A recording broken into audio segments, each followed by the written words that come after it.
from where we stopped. Clerk, can we proceed?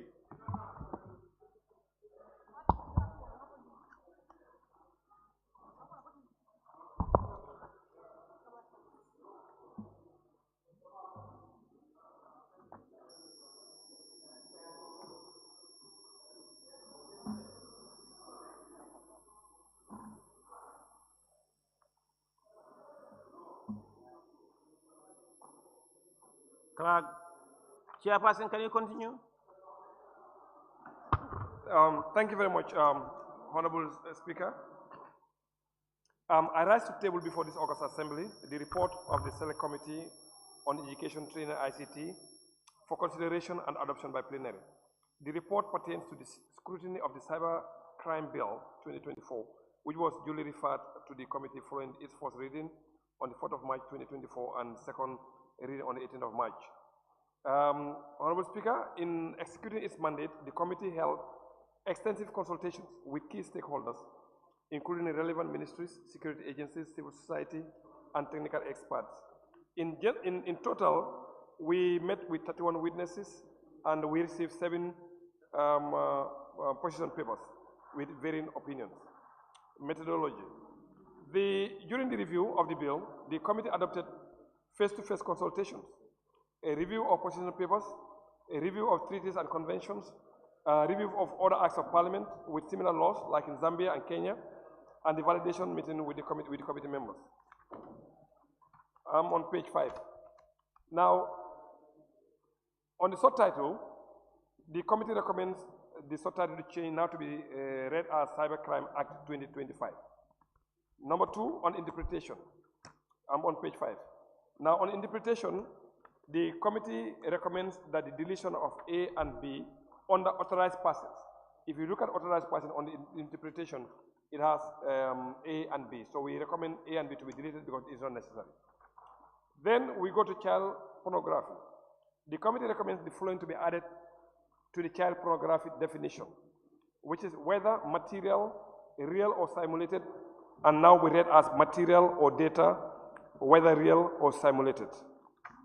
Then interference, the committee recommends B to be deleted because B is already added on both A and C, so B is not necessary.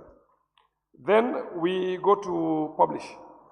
For publish, the committee recommends that under sub C, the letter Y be removed from the spelling of photography. So it should be photograph and not photography. Now on number 3, which is application, the committee proposes that this clause stands part of the bill without amendment. Then we go to number 4, which is territorial application of this act. The committee recommends that this clause stands part of the bill. Now we go to part 2, offenses. The first one is child pornography. The committee recommends that the words show and child be added on 5(1)(c), and to now be read as downloads, distributes, transmits, disseminates, circulates, etc. We also recommend sub F, as it is incorporated into C, that is to delete F. We also want to add the word and to 5(1). We also recommend on 5(2), the committee recommends that replacing the word seen to be replaced with known. Then I go to number 6 on page 7, which is computer-related offenses. The committee recommends the following. The committee recommends the deletion of sub A and C on the 6 and replace with create, publish, or transmit. And on page 8, we want to add new 3 to read as create and spread false content depicting by any way commits an offense and is liable on conviction to a fine of not less than 200,000 or imprisonment. This is talking about deepfakes.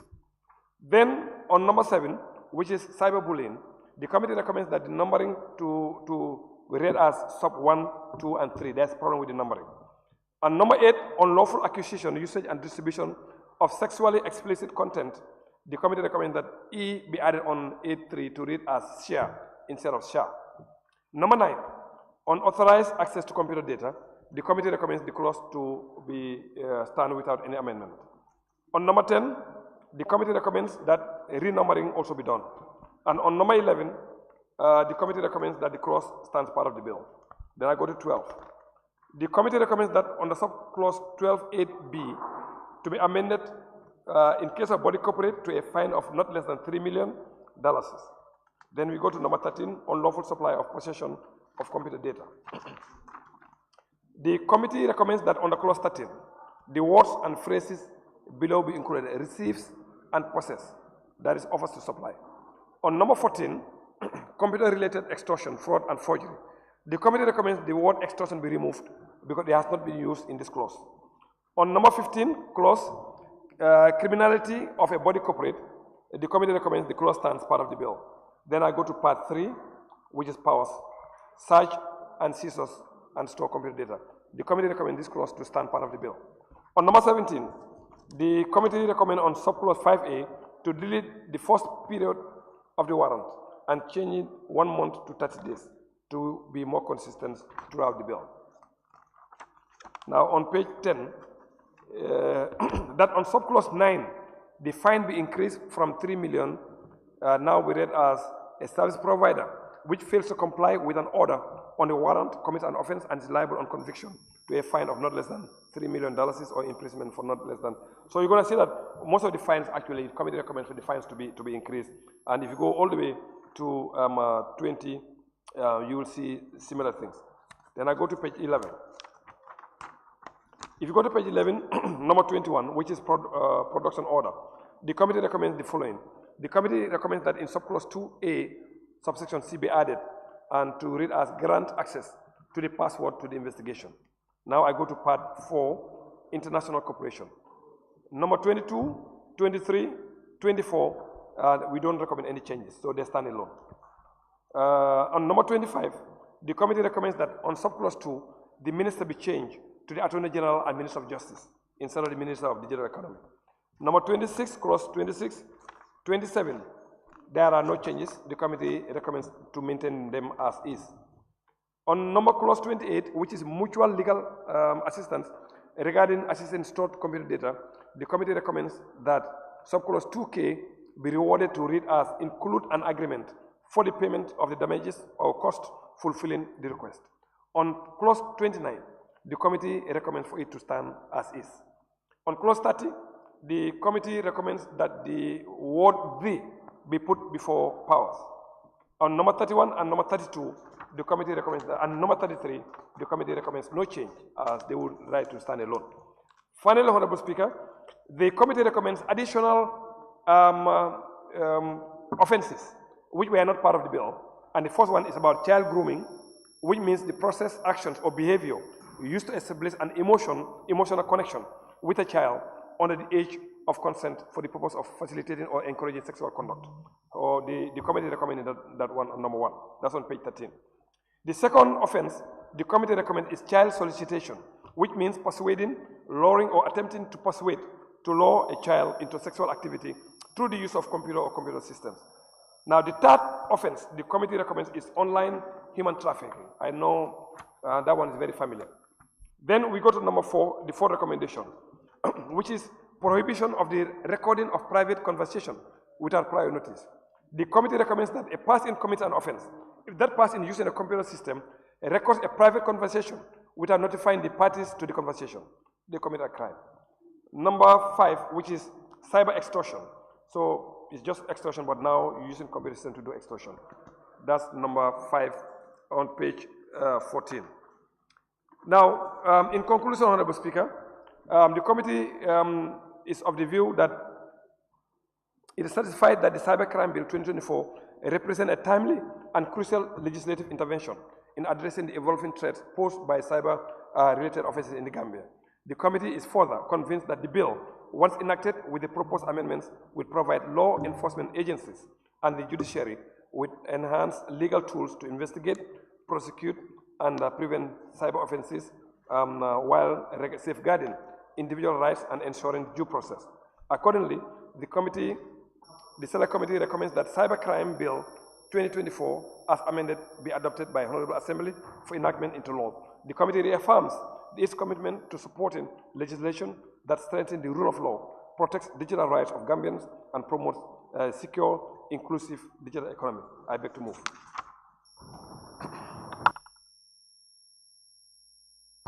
Any seconder?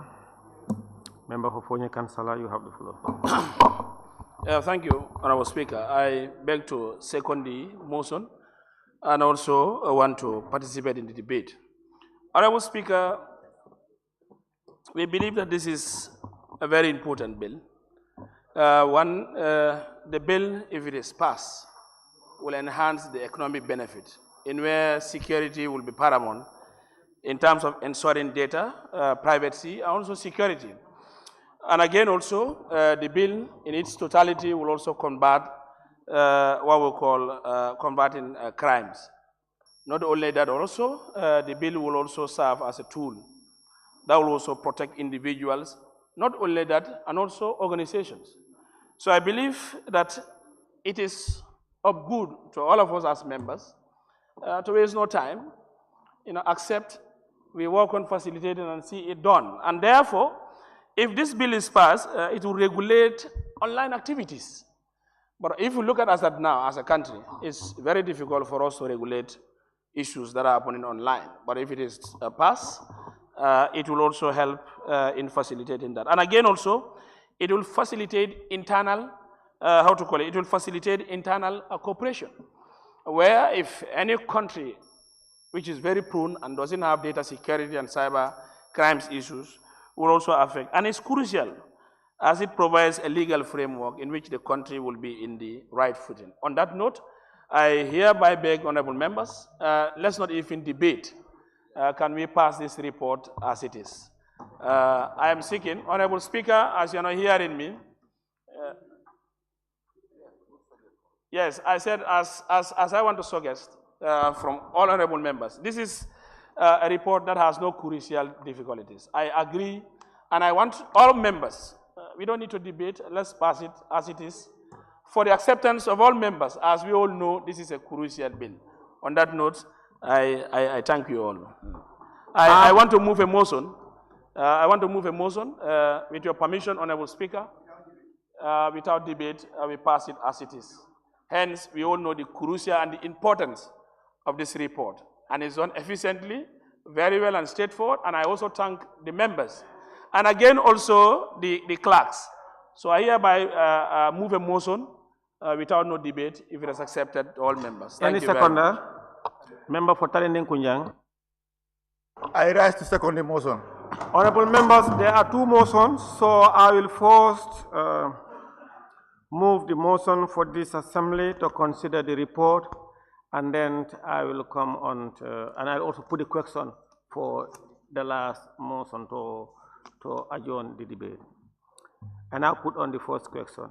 It has been moved and seconded that this honorable assembly do consider the report of the Select Committee on Education, ICT and Training on the Cybercrime Bill 2023. Those in favor, please say aye. Those not in favor, please say no. The ayes have it. Honorable members, I will also put the question for the motion that the member for Fonyi Councillor moved, that's to adopt the report without debate. Those in favor, now I'll put the question. It has been moved and seconded that this assembly adopt the report of the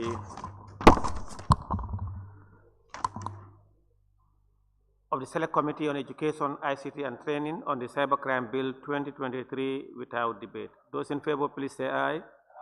Those not in favor, please say no. The ayes have it.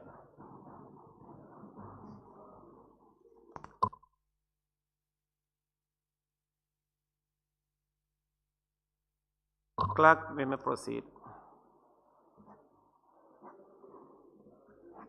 Thank you. Laying of papers and reports continues. Report of the Select Committee on Agriculture and Rural Development.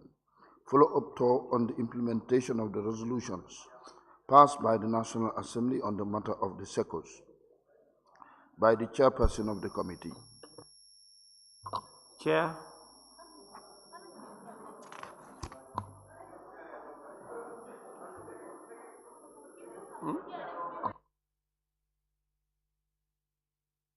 Thank you. Clerk, I understand that the chairperson is not here. So, Clerk, can we proceed? We may put it away. Clerk, let's proceed to the next one. Thank you. Laying of papers and reports. A report of the Select Committee on ICT and Training on the Data Protection and Privacy Bill 2024 by the chairperson of the committee. Chairperson. Thank you very much, Honorable Speaker. I rise to move for the adoption of the report of the Committee on Education, Training and ICT on the bill on data protection and privacy that was referred to the committee some time back. The Select Committee on Training and ICT registered its appreciation to the Office of the Clerk of the National Assembly for providing logistics and support that gave their best to enable the committee to complete their work. The committee is also grateful to the Ministry of Higher Education, Research, Science and Technology, and the representative from the Ministry of Justice and all other ministries that were consulted during the course of this bill. Now, I'll just go straight to the part one, which is preliminary. So the committee, the bill may be cited as the Personal Data Protection and Privacy Bill. We recommend that to change to 2025. Number two, I'm on page 7. You know, it's doing summary, so I'm on page 7 now. So clause 2, interpretation. The committee recommends that clause 2 stands part of the bill with the following amendment, the data subjects. We are asking that the living to be changed to natural and personal data also any to be removed from the definition. I'm on page 8. On clause 3, application. The committee recommends that clause 3 stands part of the bill without amendment. Now on clause 4, which is principles relating to the processing of personal data, the committee recommends that clause 4 stands part of the bill with the following amendment. On subclause 4.3b, we recommend B be removed as it is already covered in A. And in subclause 4.8 and 4.10, you see on the report we've indicated some changes on that. Then I go to clause 5 on page 8. The committee recommends that clause 5 stands part of the bill without any amendment. And on subclause 6 also, we recommend some amendment on the subclause 1H, where we say legal claims to be changed to legal services. We go to clause 7. The committee recommends that clause 7 stands part of the bill, and we have amendment on sub 3 to change the language the child can understand, and now we read as they easily understand.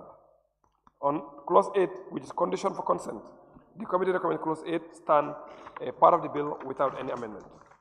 On part 3, which is the rights of data subjects, we recommend subclause 6 is written twice and wants to be deleted.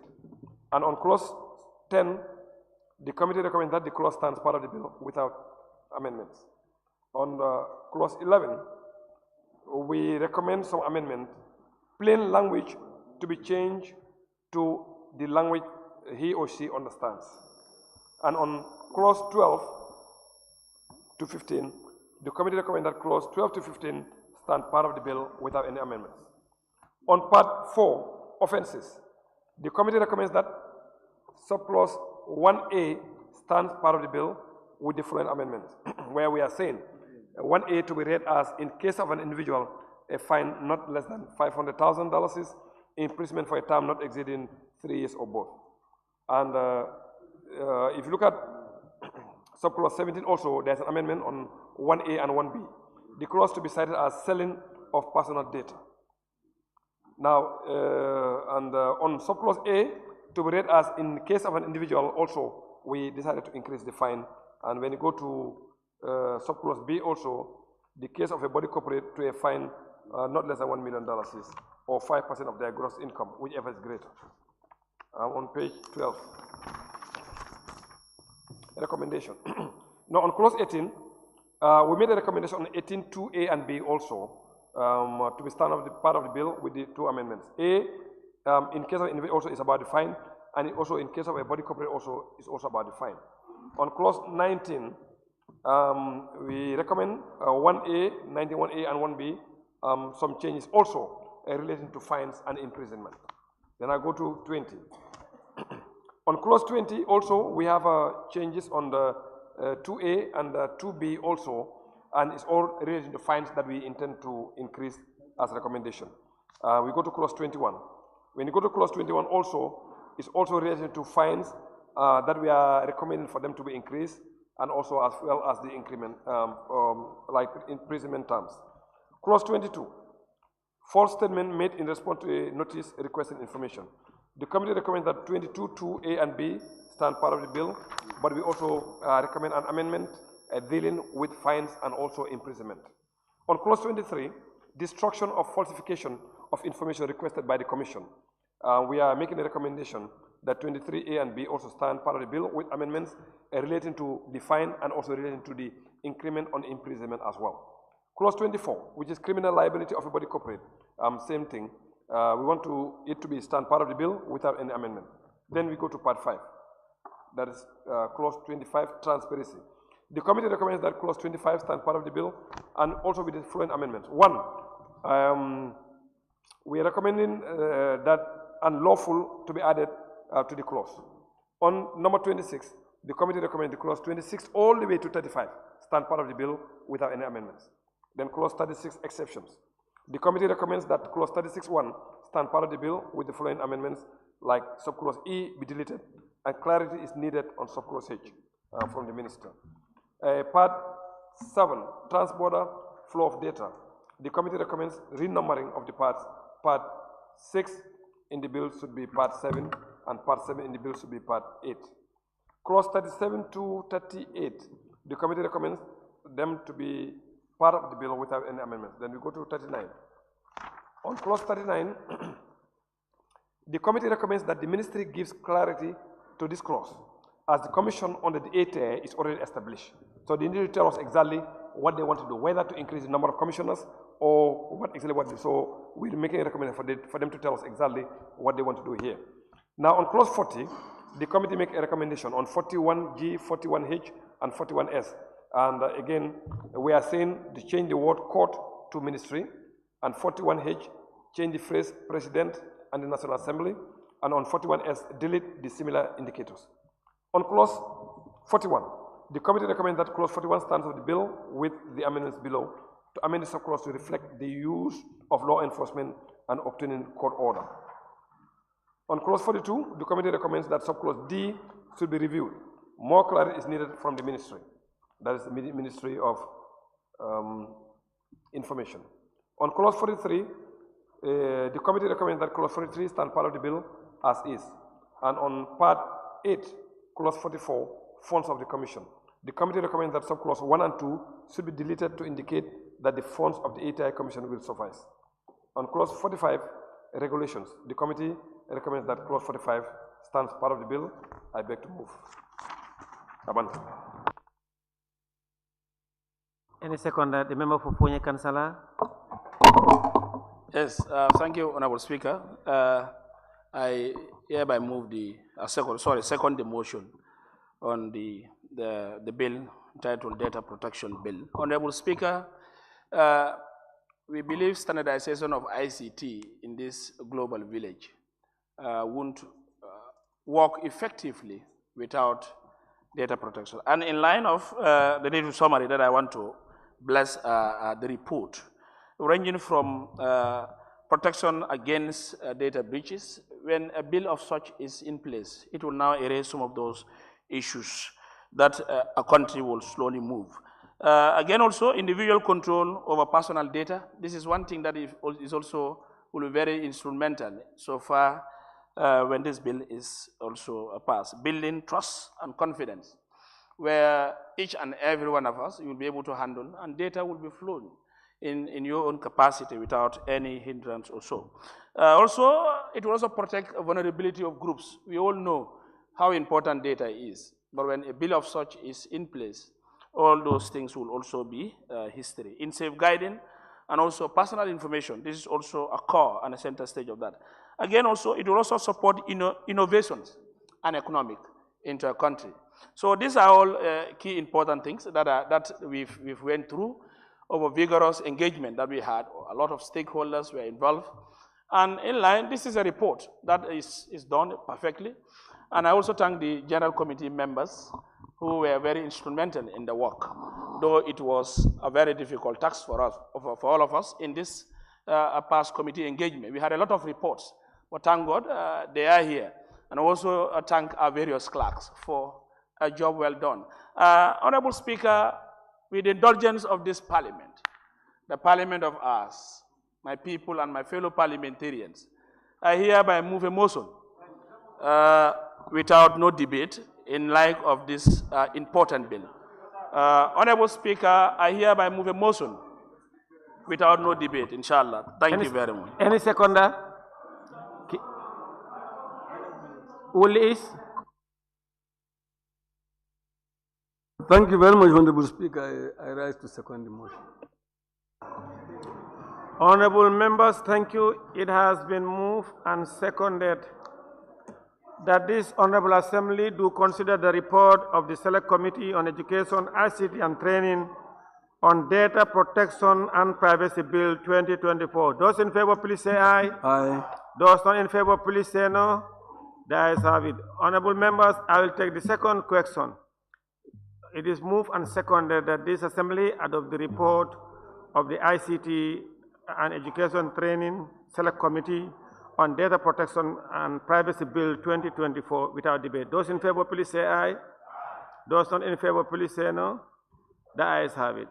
Clerk, we may proceed.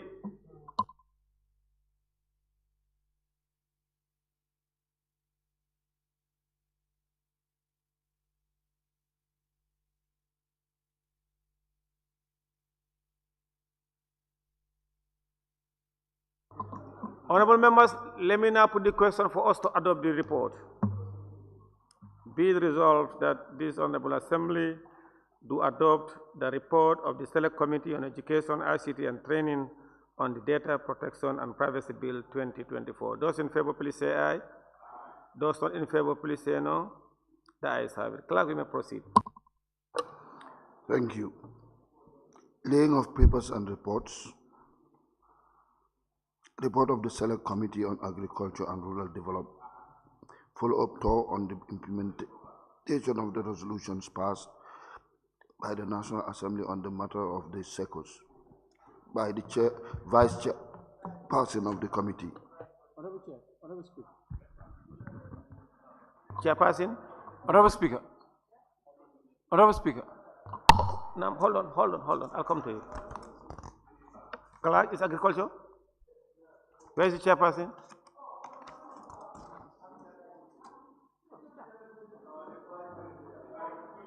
Clerk, come here. We are proceeding. We are continuing. We are not going back.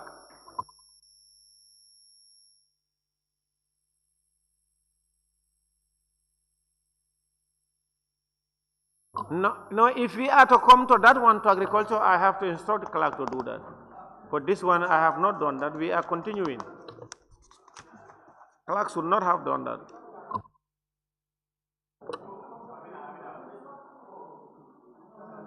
Laying of papers and reports. Report of the Select Committee on Health, Refugees, Disaster and Humanitarian Relief. Countrywide tour to some health facilities and refugee settlements. 17 to 23rd February 2025 by the chairperson of the Honorable Chairperson. Thank you very much, Honorable Speaker, and thank you very much, Honorable Members. Honorable Speaker and Honorable Members, I rise to move that the report of the Select Committee on Disaster, Health, Refugees and Humanitarian Relief be adopted. Honorable Speaker, before me I have an executive summary ably prepared by our able secretaries that I will read, then members can go into the report by themselves. On the preamble side, as you know, the committee is established by Section 102, 109 of the 1997 Constitution, and we embark on a tour from the 17th to 29th February. And the primary objective of this tour was to assess the state of health infrastructure, evaluate service delivery performance, and review the humanitarian conditions of refugee population within the country.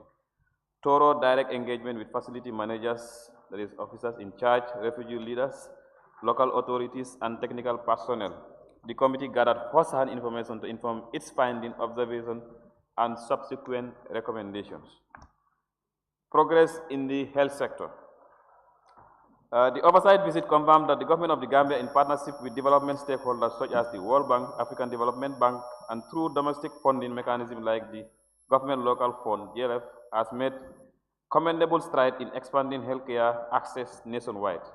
This includes the construction of 5 new health centers located in Kisimajau, that is in Jokadu, Salikenye, which is in Badibu Central, you have Kiangjali in Kiang West, Mankamankunda in Jimara, and Tumanna Health Centers in the Tumanna district, all designed to improve access to maternal and child health, outpatient service, emergency care, and preventive health interventions.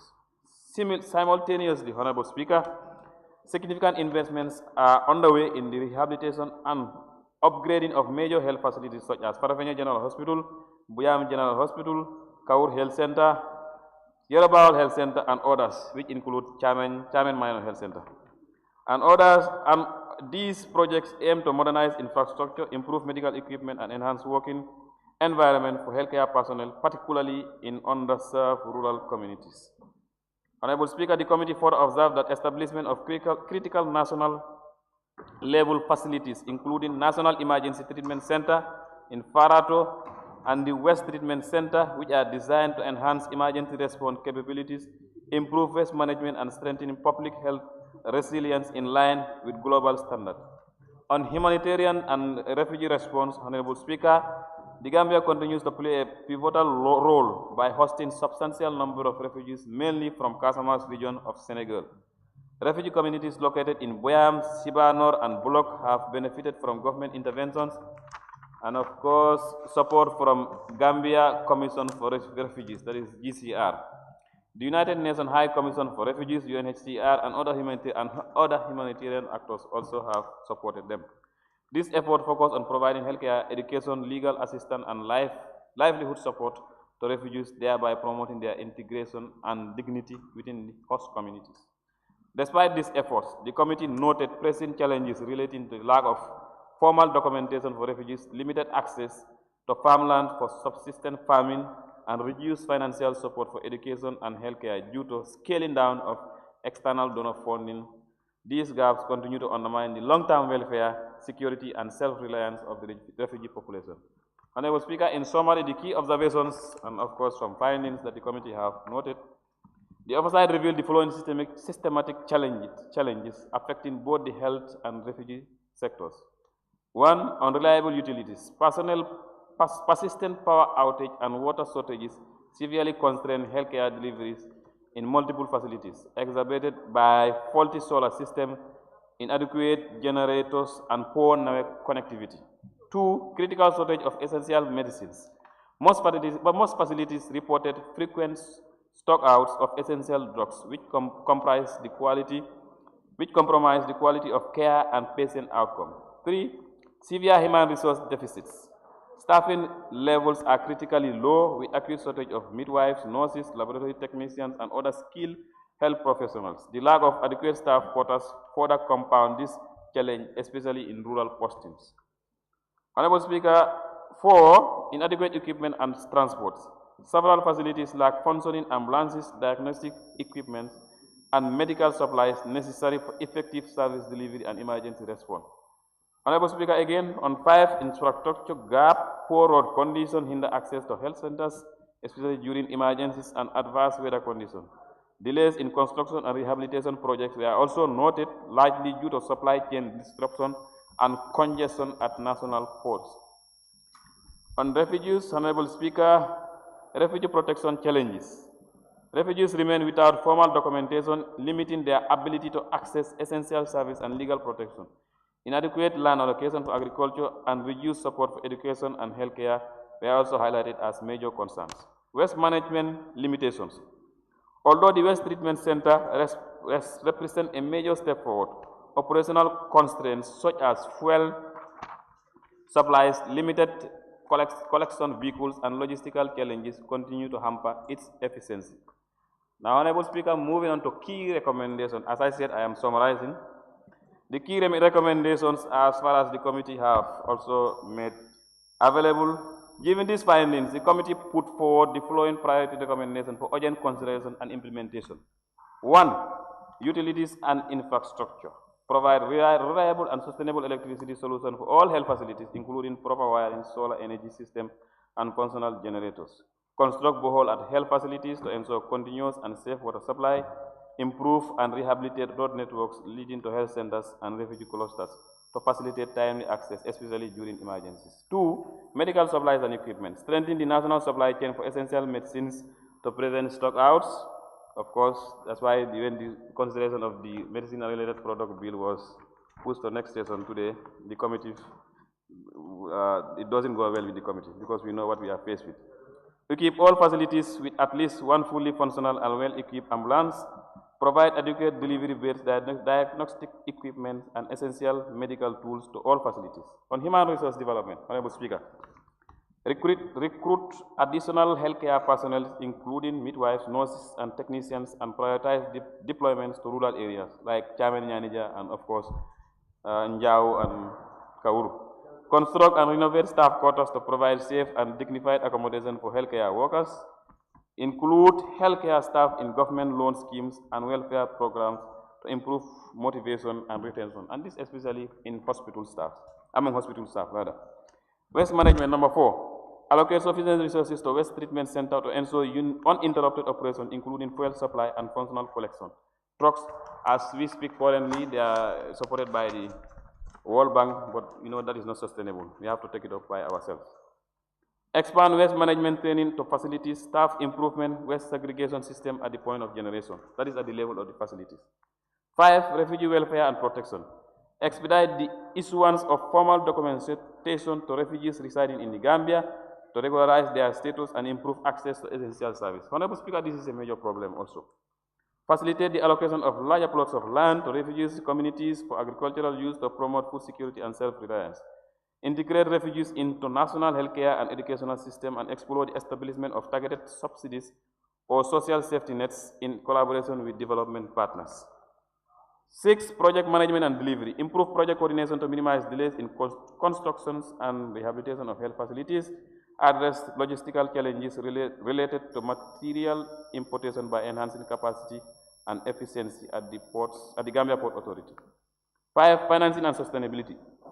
Increase budgetary allocation for health service delivery, waste management and refugee welfare programs. Strengthen partnership with bilateral and multilateral agencies to sustain investment in healthcare infrastructure and humanitarian response. Honorable Speaker, in conclusion, the committee reaffirms that while significant gains have been achieved in expanding healthcare infrastructure and supporting refugee welfare, sustained political commitment, strategic resource mobilization, and robust oversight remain indispensable to consolidating these achievements. This effective implementation of this recommendation will not only improve the quality and accessibility of health service, but also enhance the Gambia's ability to uphold its humanitarian obligation and foster inclusive national development. Honorable Speaker, on those grounds, I beg to move once again. Thank you. Thank you. And a second, the member for Kiang West. Thank you so much, Honorable Speaker. I rise to second the motion, and I would also love to take part in the debate. Honorable Speaker, we are looking at a very important report, and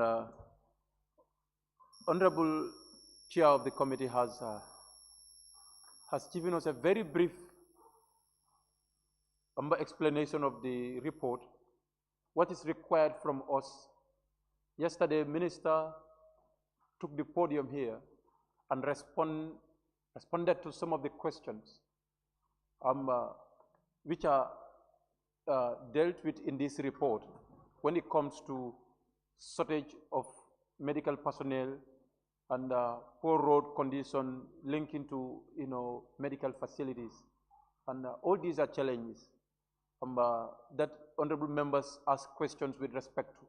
So today we have seen these things manifested on the report.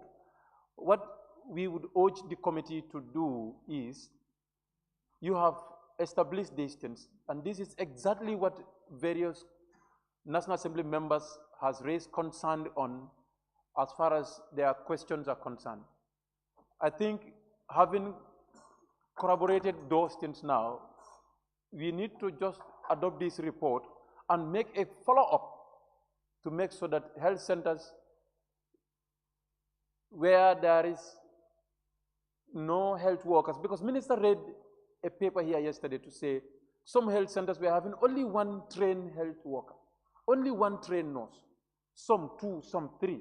We need to look at that. And some of these health centers are clustered. So many communities, access these health centers. If you have only one trained nurse, and the report is telling us that, I think it's important we try to have a look at that. And as well, poor road conditions, these are some of the things we need to try to talk to Minister of Works.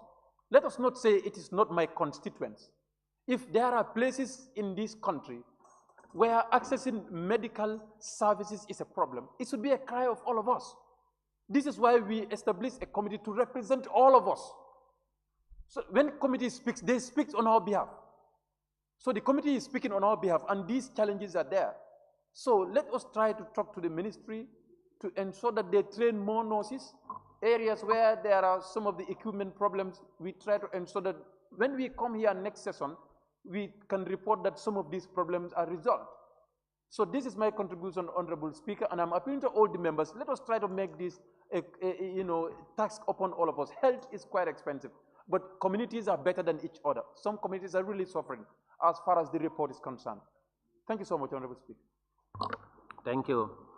It has been moved and seconded that this Honorable Assembly do consider the report of the Select Committee on Health, Refugees, Disaster and Humanitarian Relief contributor to some health facilities and refugees settlement 17 to 23 February 2025. Those in favor, please say aye. Those not in favor, please say no. The ayes have it.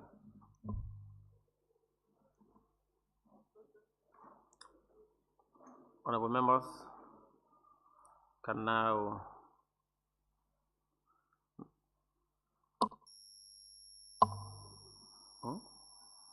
Honorable members can now contribute to the bill, or if there are any motion also to the report.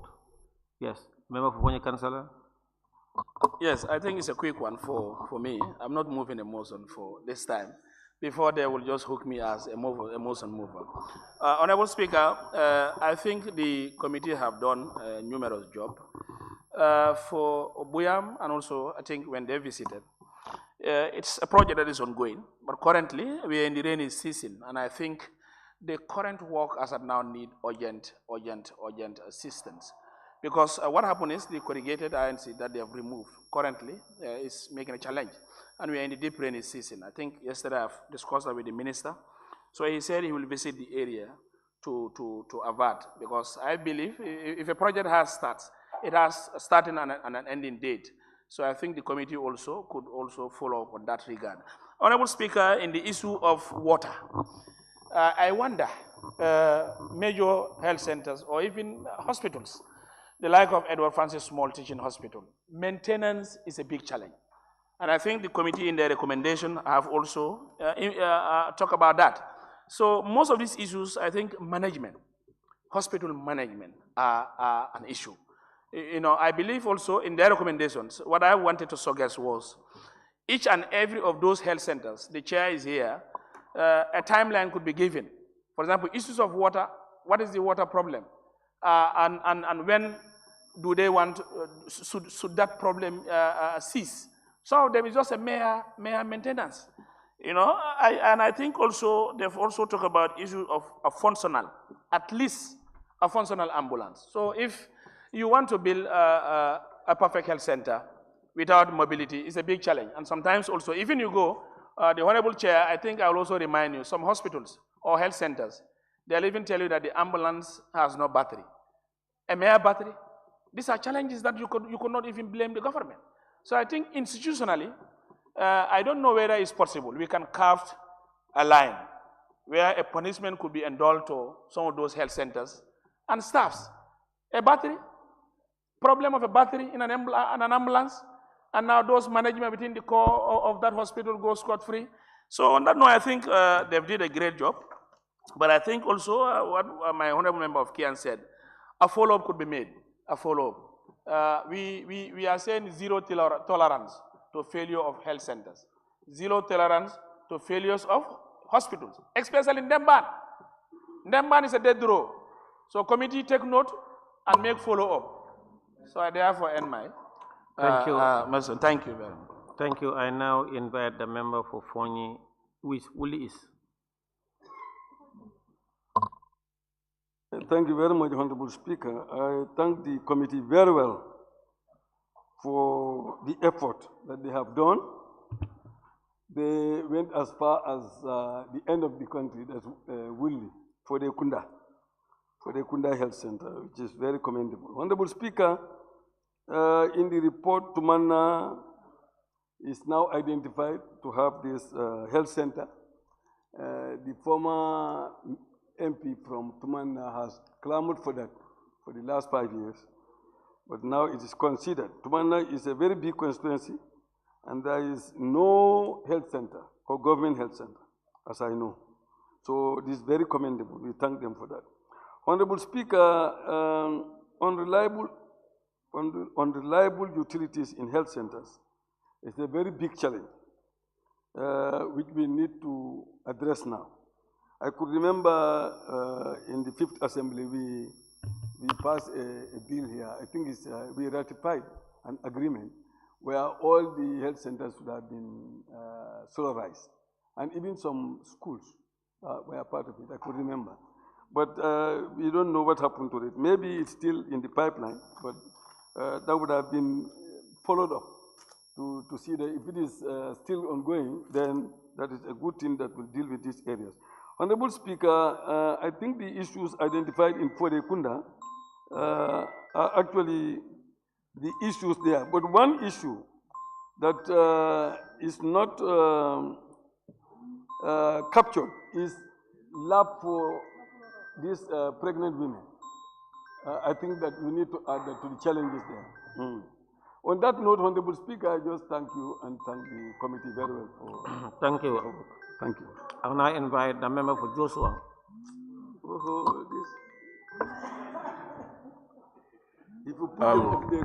Thank you very much, Honorable Speaker. And then thank you very much to the committee chair and his team for a job well done. For me, I have an issue here before I give my own take on the report. Honorable Speaker, we always go out for oversights,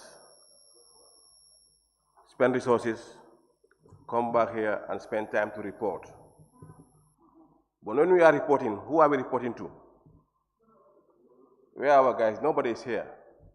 And these are very important things. These are very key reports that they need to go through and then see how they can come out and reply to us. What are they going to reply to us? These things are very, very, this is the second time it is happening. For me, Speaker, I think I'm not going further. Let me just stop here. Thank you very much. The member for Upper Salem, you have the floor. Thank you very much, Honorable Speaker. I would like to take this opportunity to thank the committee for a wonderful job, for in fact making our job much easier, because the issues they've highlighted actually are general issues. I do not want to preempt the resolution of the FPAC when we deal with the hospitals in the country, but one of the issues you realize is we have issues of administration. Hospitals must be managed by administrators, not technicians. These are fundamentally different. A doctor, yes, you may have some administrative skills, but administration itself is a special skill, and we have to ensure the councils and also the hospitals must be managed by administrators. Because like he said, just a mere battery, I mean, an ambulance is not working. The next minute, they say government this. I think this is something we really need to take a look at. Now, Honorable Speaker, I think one key area we need to take a look at, that is the scholarship we are giving out to our students, particularly nurses and doctors. I think we need to prioritize. If the Gambia is having issues with doctors and nurses, I think we really need to look at the scholarship that we issue out. Can we find a way where the scholarship that we actually give out, we have a dedicated amount or so where we train our own nurses, where they don't have to pay any school fees? Now, even if you have to, get a certain number of years to work with the government, I think it's become very necessary. Because health, as we speak right now, is becoming, a real issue in this country, particularly on non-communicable diseases. So I think it's important that we ensure we provide the training for these nurses at no cost or at a very low cost. I'll support that idea. But above all, Honorable Speaker, I think as a parliament or as a committee of health, there are certain basic amenities that must be present in every health post, minor health center or major health center. Things dealing with water, things dealing with generator or ambulances, these are basic things that they need to be present in all of these places. So I hope this report will be sent to the Minister of Health so that they can update the Parliament on the plans that they have to ensure that we bring this thing to closure. Because I can't find like a hospital where you go, there's no water or there's no electricity. We really need to take a look at those things and ensure the Ministry of Health provide us with a clear path where they will resolve all these issues. Thank you very much. Thank you, Honorable Member. I now give the floor to the member for Basse.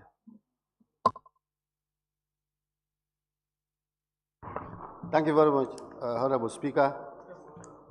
First, I have to thank the committee for going around the country and also doing their fact finding. Also, thank the secretaries, as the clerks, who accompany them, because without their diligent records, some of the vital information would not be captured. Now, looking at the report, I just want to align myself with Honorable Mbow on administration. Most of these centers or hospitals lack the administrative officers. And there was a time, even in Basse, I even proposed to the doctor, I said you should have an administrator who will be appraising most of these nurses and support staff at the hospital, because the way and manner they were operating was uncalled for. At times they go to work at any time they feel like, leave office at any time they feel like. At times even you find them sitting down when they have a lot of job to do with their mobiles. So with administration, they can initiate so many things that will at least control them and put them on track. That is monthly appraisals, at least to monitor their conducts. Thank you, Honorable Mo, for also highlighting that. Thank you, Honorable Member. The other one is for doctors. I think it's also important to voice it out. I'm using Basse as an example. Looking at Basse as the main health center for the entire URR, you only have one doctor. And there was a time even they called me here, that one doctor they even moved him to Bantang. I said, oh, my dead body, he cannot move. When they called me, I called the minister, I said, we cannot take that risk. The only doctor in Basse, you move him to Bantang, what if there's an issue? And I have to stand by that, and that doctor remains where he is. So for one doctor to be in a hospital is a big risk. I think we need to look at those things. For drugs also is a necessity, because at times you go there, they give you a lot of prescriptions. At times some of these pharmacies, they work with the nurses at the hospitals. They are agent undercover. When you go there, they prescribe and even direct to where you're supposed to go and buy drugs. At least if they prescribe, they'll tell you go and get it anywhere, but they will direct you where you should go and buy.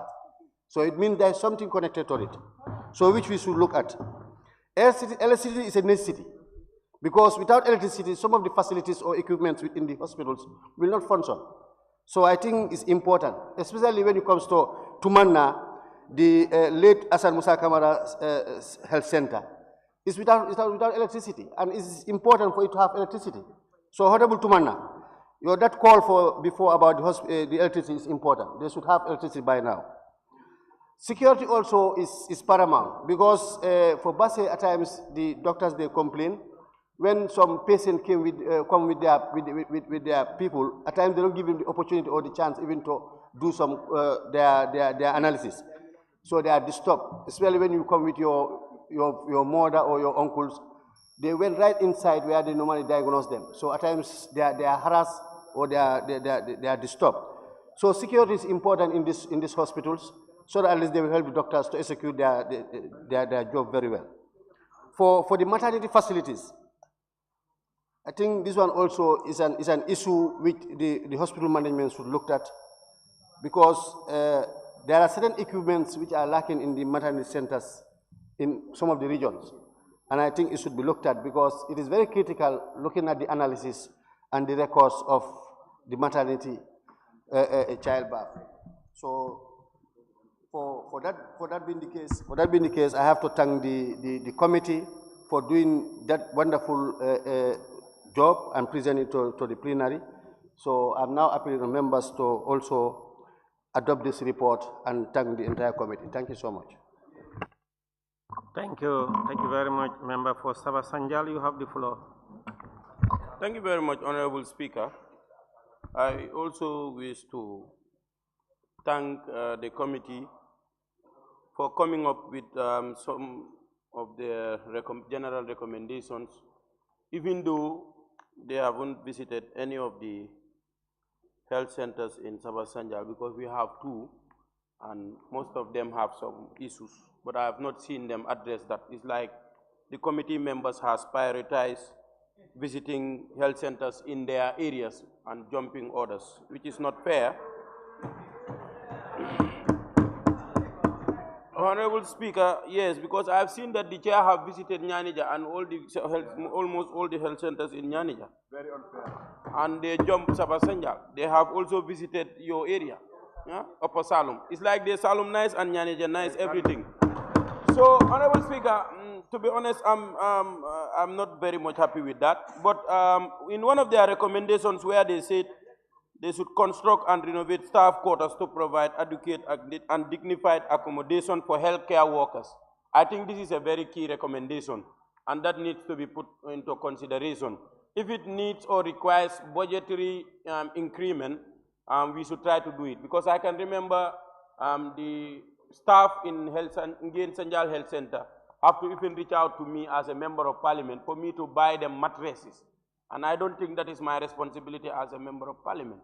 So it should be something that, you know, we should be considering in the budget or whatsoever, so that we can take care of their issues. It's very important. Honorable Speaker, also, if you look at their report, I think it's very important we look at the issue of refugees. It's also very key. Back in the days, I can remember in Bambali, maybe somebody who knows that area, the member for Central Body who knows, we have an area where we have a refugee camp there, and we have the buildings, the structures are still there, but they are left open now. Nobody is using them. So at least if they are complaining that refugees are not, accommodated well, they could come, we can welcome them there, they can come and renovate that area and then have them accommodated there, because their structures are still good enough. You just need to renovate them, adjust them. At the end of the day, you will have, a very good camp for them. Because now that none of them are there, because the reasons why they are not there is because most of them have now socialized with the people of Sabah Sanjal and the Gambia at large. Some got married. Some has settled, in other areas. Gambia being a very peaceful country, we thank God for that. But at least that camp is still there. You can come over and then renovate it and then make a very good use of it. If you go to the 2 health centers that I have just mentioned, which is Sarakunda and Gain Sanja, you realize that the one in Gain, we have what you call a lab there.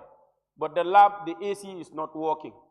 So, and there are certain medical equipments or medicines that you need, when you need to store them, you need to store them in a very cool area. So, and if the AC is not working, these are some of the challenges that those working at the lab are also facing. And the issue of fuel, most of the time they have to travel because you have catchment villages within the area. They have to go and then see when they are doing these nurses and the like, they need some fuel, and sometimes they are faced with challenges of fuel because the fuel that is allocated to them is not enough. But notwithstanding, we will thank the government because at least this year they have allocated us 2 brand new ambulances. So we must thank them, definitely. But then there are challenges. We will thank the government, not the committee, because the committee, they haven't visited us to know our challenges. But we will thank the government.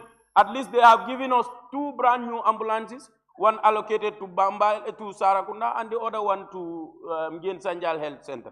But definitely the structure, if you look at the ceilings of the said buildings, they are dilapidated, and I would have loved that the committee at least visited them so that they can address them, and then we see how best we can move, we can increase maybe the budget to make sure that we take care of that. But just to go and solemnize and Yanijanize the report, I'm not happy with them. Thank you.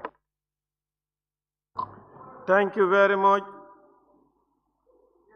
There's a point of order? Yes, member for Upper Salum. He's imputing improper motives. There is nothing cynical between Nyanija and Upper Salum. You know that, as a member from Nyanija. So the member must withdraw, he must withdraw that. You have to withdraw. Yes, let him withdraw. Honorable member for Upper Salum, order sustained. And in fact, member for Upper Salum, the member for Sabah Sanjal, I think on behalf of the people of Sabah Sanjal, he should buy them an AC, an air conditioner. It's about 12,000, 13,000. You should buy it for them. Thank you very much, honorable member for Sabah Sanjal. I now invite the member for Talinding Kunja. Thank you very much, Honorable Speaker. First and foremost, I would like to thank the chairman of the committee for ably presenting the report. Previous speakers were saying, but before I move on, Honorable Member for Sabah Sanjal, if you read the caption, it is saying health project, country-wide tour to selected health project sites and refugee clusters. So I don't know whether your health facility is a current project going on in terms of rehabilitation, new constructions, or whatever. If there is, then maybe you may be right. But if you don't have any activity, yes. So, but then you must also understand that the committee cannot go to everywhere. Minority, sorry, please. There is, I'm not sure. Minority, the member of Serekunda.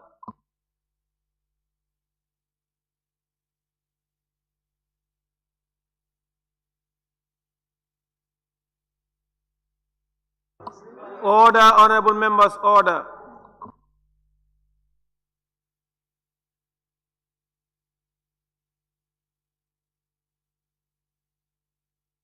Honorable members, order. Honorable member for Brikama North and Minority Leader. Use your mic, no?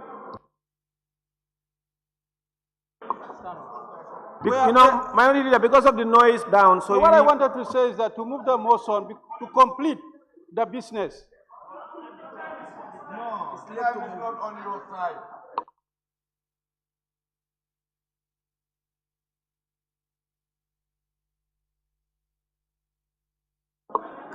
Can we speed up? Otherwise, we'll be trapped, we'll not finish. Honorable members, the Minority Leader and member for Brikama North wanted to order. Honorable members, order, please. The Minority Leader want to move a motion for us to sit beyond 6 o'clock to finish business on the order paper today.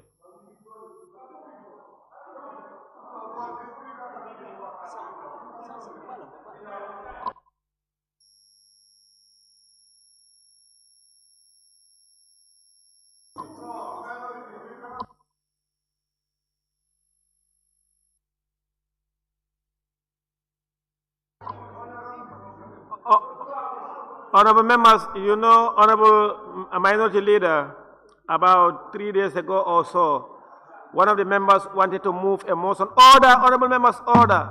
One of the members wanted to move a motion, then someone rose to a point of order, referring us to a particular clause of the standing order, which state that not later than 30 minutes before close of time. So it was around the same time. So we were barred by the standing orders, unless if you want to suspend that provision. You need a notification. And that one you need a notice for that.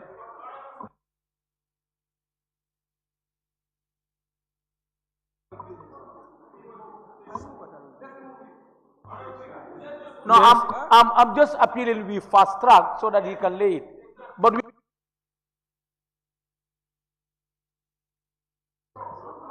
Member for Talending, please continue. Member for Talending, continue. Yes, thank you very much, Honorable Speaker.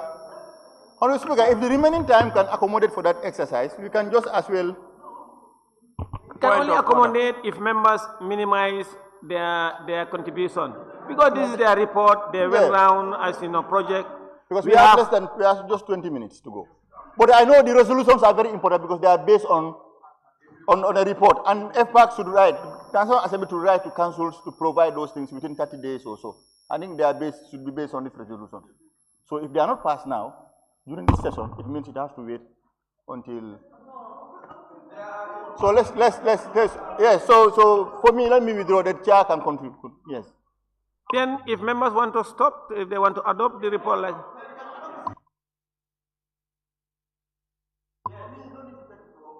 Oh, okay, but there is a member for Central Badibu is on the floor also. Have you withdrawn Central Badibu?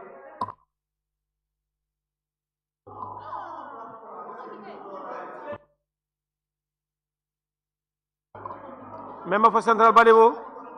Thank you, give me the floor. The committee leader and the team, I thank you very much for visiting Salikenya. So there are 3 things in the report that we need to work on: human resource, ambulances, drugs, and the infrastructure. Thank you.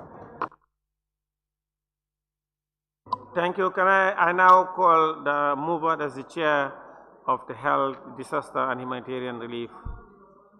Honorable Speaker, thank you very much. I think I don't need to be belabored on this because the summary is very clear and all the issues highlighted by the various honorable members are well noted. And then I just want to remind honorable members that Standing Order 100 is there and we will do the needful and make sure all the necessary things are done. Thank you so much. Thank you, honorable member, and thank you to all members of the committee and those who have contributed. Be it resolved that this honorable assembly do adopt the report of the Select Committee on Health, Refugees, Disaster and Humanitarian Relief countrywide to some health facilities and refugee settlement 17 to 23rd September 2025. Those in favor, please say aye. Those not in favor, please say no. The ayes have it. Clerk, we may proceed. Thank you. Laying of papers and reports. A resolution of the FPAC on the 2020 accounts of the government of the Gambia and other public institutions by the chairperson of the committee. Chair. Thank you very much. Honorable members, due to time constraint, the preamble, you can go through it. Now, therefore, the National Assembly of the Republic of the Gambia hereby resolve as follows. And for the detail, I may not give, I'll just give the heading. Number 1, Auditor General's report on financial statement of the Gambia for the year ended 31st December 2020. On reconciliation and compliance, we have 2 resolutions for that. And on documentation and transparency, we have 3 resolutions, A to B. On revenue and expenditure management, we have 4 resolutions, A to D. On payroll and personal management, we have 3 resolutions, A to C. On procurement and contract management, we have 3 resolutions, A to C. And on banking and reconciliation, 1 resolution.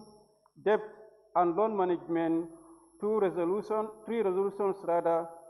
And Gambia Investment and Export Promotion Agency, GAIPA, 2 resolutions, A to B.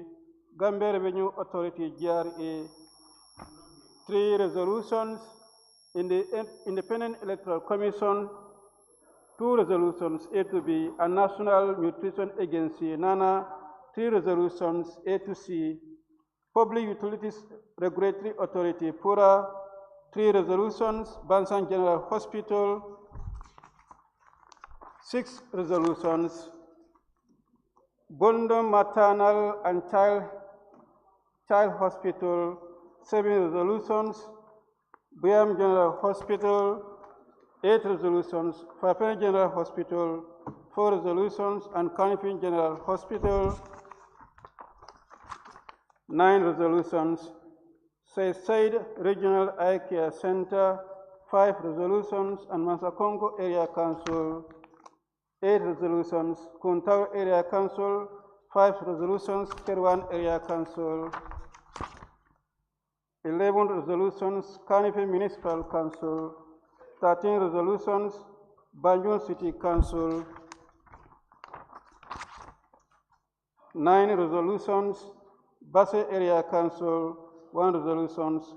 And the general resolutions on the judicial finance oversight, digitalization and revenue management, institutional reforms, governance and accountability, health sector reforms, and then enforcement and compliance, legislative and policy reforms, local governance accountability, and then the general recommendation that all recommendations made by FPAC in its report that are specified to the institutions must be implemented within the specific time frame, failure of which shall attract sanctions. All these resolutions emanated from the recommendations embedded in the reports, except but one, and that one emanates as a result of FPAC 10 under Kanifi Municipal Council that has to do with a media posting, and I read that regarding to the publication made by KMC on their Facebook meta page, caption clarification on Alcamba Times publication, Parliament adopts FPAC report exposing over 7 million missing vouchers at KMC. The Assembly demands that the KMC management retracts this misleading publication within 7 days and apologize to the Assembly, failure of which sanctions will be initiated in accordance with Section 110 of the 1997 Constitution. Attached to the report is the evidence of the said media publication in Facebook for your perusal. On that note, honorable members, I beg that we adopt these resolutions. Thank you. Any seconder? The member for Sabasanjal. Thank you very much, Honorable Speaker. I rise to second the motion and also to move that we adopt the recommendation as it is without debate. Any seconder?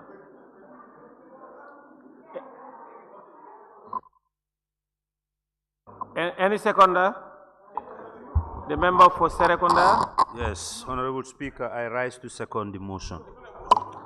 Honorable members, it has been moved and seconded that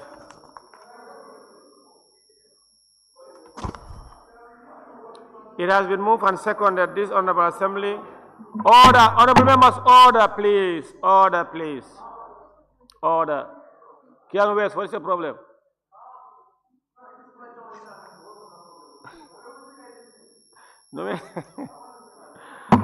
Order please. It has been moved and seconded that this Honorable Assembly do consider the resolution of the FPAC on the 2020 accounts of the government of the Gambia and other public institutions. Those in favor, please say aye. Those not in favor, please say no. No. The ayes have it. Honorable members, now I'm going to put a question on. It has been moved and seconded that this report be adopted without debate. Those in favor, please say aye. Those not in favor, please say no. The ayes have it. Honorable members, I'll put the last question. Honorable members, honorable members, Be it resolved that this Honorable Assembly do adopt the resolution of the FPAC on the 2020 accounts of the Government of the Gambia and other public institutions. Those in favor, please say aye. Those not in favor, please say no. The ayes have it.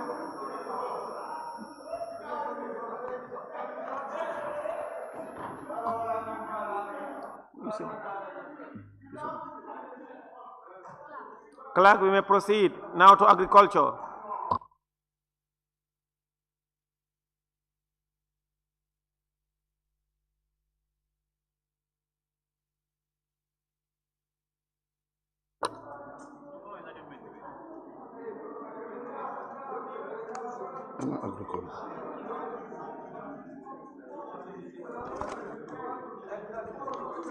Clerk.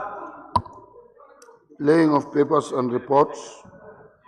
Report of the Select Committee on Agriculture and Rural Development. Follow-up tour on the implementation of the resolutions passed by the National Assembly on the matter of the SECOS by the Honorable Vice Chairperson. Honorable Vice Chair, you have the floor. Thank you, Honorable Speaker. Pursuant to the Section 102 and 109 of the 1997 Constitution of the Republic of the Gambia, the Select Committee on Agriculture and Rural Development undertook a nationwide oversight tour from 28 April to 4 May 2025. The purpose of this exercise was to monitor the implementation of resolutions previously adopted by the National Assembly regarding the operation of SECOs and the general conduct of groundnut purchasing across the country. The oversight mission covered 28 SECOs and depots across all regions and included engagements with key stakeholders such as farmers, SECO president, depot officials, cooperative leaders, and relevant government agencies. The objective of the committee's mission were fourfold. One, to assess the extent to which the National Assembly resolutions have been implemented, to evaluate the transparency and effectiveness of the electronic payment system, to determine stakeholders' awareness and understanding of the adopted resolution, and to identify ongoing challenges and areas that require improvement within the groundnut value chain. The committee observed some positive development. This included the introduction of a digital payment system through Q-Money, tripartite collaboration involving National Food Security Processing and Marketing, together with Farmers Association and SECO. The effort aims at promoting financial inclusion for rural farmers. Nevertheless, several significant challenges remain unresolved. They are the use of outdated screening and weighing equipment, consistent in scale reading between SECOs and depots, persistent delays in payment to farmers, non-payment of commissions owed to SECOs, inadequate training for personnel, and a general lack of awareness of parliamentary resolution, particularly at the depot. Additionally, the committee uncovered troubling practice including fraudulent recipient failure to conduct mandatory screening of groundnuts prior to purchase and financial discrepancy, notably an uncountable sum of $9 million. Infrastructure and logistical constraints continue to hinder operations. Many SECOs and depots operate under substandard conditions. The committee noted that only one dock boat is currently available for sea transportation nationwide, while numerous households required urgent rehabilitation. Poor internet connectivity was also found to be a critical barrier affecting the efficiency of real-time electronic transaction and access to payment record. In response to this finding, the committee has proposed a set of recommendations, including upgrading and decentralizing the electronic payment system, providing modern screening and weighing equipment to all SECOs, delivering regular training for SECO staffs and cooperative actors, enforcing mandatory screening of groundnuts before purchasing, enhancing logistical capacity, especially in sea transport, recapitalization of GGC to fulfill its financial obligation, encouraging the Ministry of Agriculture to promote the use of organic fertilizer to improve soil equality and environmental. In conclusion, the committee finds that although some progress has been made, the overall implementation of National Assembly resolution remains inadequate without prompt and coordinated action from the government. GGC, the Ministry of Agriculture, and other key actors, the groundnut sector, will continue to face serious setback, given the central role of groundnut production in the Gambia. Rural economic revitalizing the sector is essential to improving farmers' livelihood and enhancing national food security. The committee is therefore respectfully submit this report for the consideration of the National Assembly and urge timely adoption. Thank you so much, Honorable Speaker. Any seconder? Member Hofoni, Councillor. Member Hofoni, Councillor.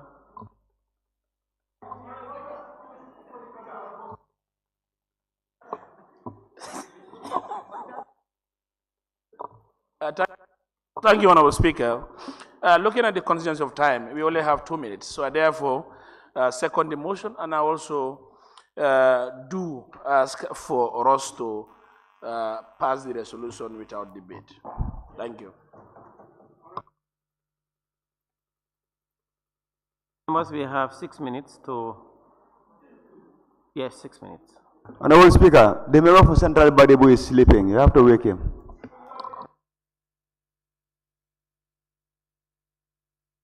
Oh. No, he was sleeping. Central Badibu. Central Badibu, please wake up. Yes.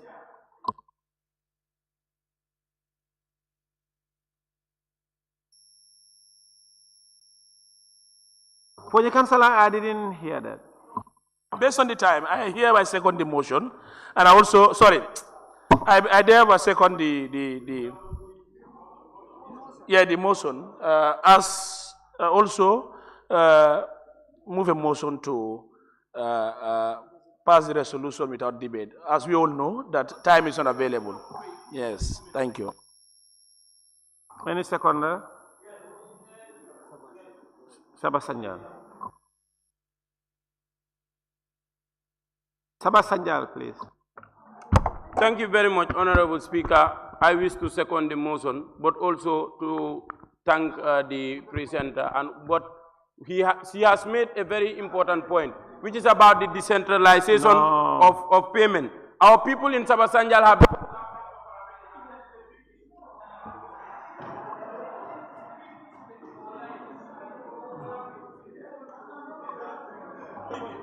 No, me, I did not second. No Honorable debate. members, our people have been traveling to Farafenye. It has been moved and seconded that this Honorable Assembly do consider the report of the Select Committee on Agriculture and Rural Development follow up to on the implementation of the resolutions passed by the National Assembly on the matter of the SECOS. Those in favor, please say aye. Those not in favor, please say no. The ayes have it. Honorable members, it has been moved and seconded that this Assembly adopt the report of the National Assembly Select Committee on Agriculture and Rural Development follow up to on the implementation of the resolution passed by the National Assembly on the matter of the SECOS without debate. Those in favor, please say aye. Those not in favor, please say no. The ayes have it. Honorable members, be it resolved that I will now put the last question. Be it resolved that this Honorable Assembly do adopt the report of the Select Committee on Agriculture and Rural Development follow up to on the implementation of the resolution passed by the National Assembly on the matter of the SECOS. Those in favor, please say aye. Those not in favor, please say no. The ayes have it. Thank you, honorable members. Be it resolved that this Assembly stand adjourned until Friday, 11 July 2025. Those in favor, please say aye. Those not in favor, please say no. The ayes have it. This Assembly now stand adjourned until Friday, 11 July 2025 at 10 a.m. prompt. for the adjournment debate.